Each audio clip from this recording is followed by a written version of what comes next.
Hello and welcome to the 17th annual 44 Women for Orangewood Scholarship Luncheon.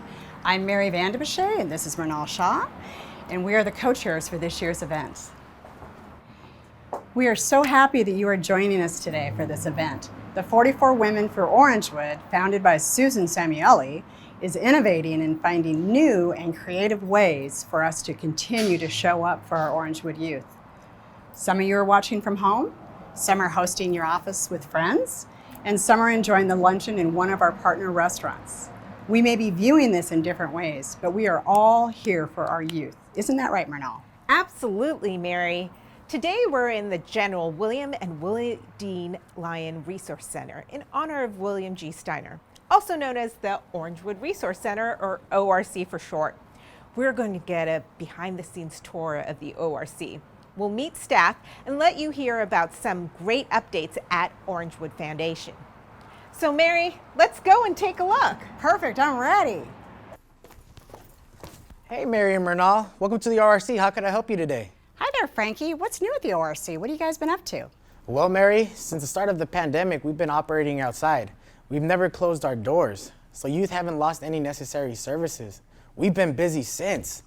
In a study surveying California youth who have been in foster care or homeless, 1 in 5 reported that they've experienced homelessness since the pandemic began. Also, many of our youth lost connection with school and or suffered negative educational impacts. Recently, we had a youth Wi-Fi shut down at home in the middle of testing, and they rushed to the ORC for Wi-Fi. We've been accomplishing a lot outside, but we are very excited to be back inside to show you our space. Wow, Frankie, thank you so much for sharing that information. The 44 women actually started the first COVID relief fund at Orangewood. We jumped into action and we raised more than $50,000 to start the funding. Orangewood still has this fund available to help our youth as they are still being impacted by COVID today. So Frankie, what do the youth usually ask for when they come into the ORC? Well, instead of me telling you, how about we show you? Hey Michael, how about you show Mary and Mrunal what's the first thing that youth ask for? Sure, Mary and Mrunal, come and follow me. Michael, why are there laptops here? Great question. A lot of our youth don't have access to laptops and internet, so they'll come to the Resource Center to work on employment and educational goals. That's a great resource. Wow, this really is a closet. Right. One of the things youth typically ask for are new clothes and hygiene products. Through donations from supporters and partners, we have brand new clothes for youth to shop for, and they can get full sets of everything they need. We also have a hygiene closet for youth to pick up shampoo, conditioner, and body wash. We also have a shower for youth to utilize on site. We're basically here to help them with whatever they need. And by helping them, we're also starting to build a relationship with them. For example, in our kitchen, we're not just providing food, we're also providing a space of gathering. We're talking to our youth to find what are the ways we can help support them along their journey. So about how many youth do you feed? We're feeding about 200 youth and provide about 80 bags of groceries every month. We're currently planning to renovate our kitchen to feed more youth and make the space nicer for volunteers to cook in. We really need an update, especially if we're comparing it to the lounge.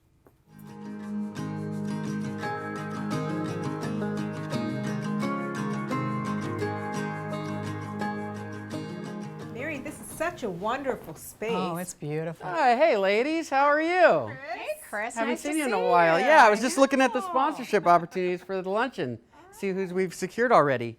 Well, isn't this space amazing? Didn't Kimberly Kirksey, one of our board members, design this space? Yeah, absolutely. Yeah, she was fantastic. And, you know, we've been wanting a space like this for a long time. And when we moved the Resource Center across the parking lot, it opened up this opportunity for us to have a great space for our staff to come here and work, but also for the youth and the staff to work together, to have lunch together, to just build those relationships that are so critical to us helping our youth succeed. And it's just been so nice to have this space now for the last couple of years. Hey, Chris, since we have you here, can you let us and our attendees know what's new at Orangewood? Yeah, absolutely. So we've been really busy this year. Even though we've been working from home, we've had a lot of new projects and new programs that we've been launching. So, for example, we're going to be renovating our kitchen here finally after 17 years. Thanks to donors like Tom Ward and others, we're going to be expanding our kitchen because we're serving more meals every week and serving more youth. So This is long overdue. We also have our new General William Lyon Workforce Academy program that we're going to be launching next month. This is a program for our young people that aren't going off to college, but they need a career, a sustainable trade to help them as they go into adulthood. And then we have a new housing program for our young moms. That's where a big need in the community is right now. So we converted one of our houses to a new mommy program with their young toddlers. So we've got a lot going on, plenty of things going on at the school as well. So we're just really grateful for the 44 women and all of our supporters and volunteers, and especially for our two co-chairs for putting on this wonderful event. Thank you, Chris, for sharing with us. And as you can see, we're happy to be here in support of Orangewood Youth. We have an exciting program for you today at our Scholarship Luncheon. Stay tuned because you are going to hear from author and inspirational subject of The Blind Side, Lyon, who will be interviewed by Fox 11 Good Day LA host Michaela Pereira. Again, we are thrilled that you are here to join us today. We may all be in different spaces, but we are all here for Orangewood Youth.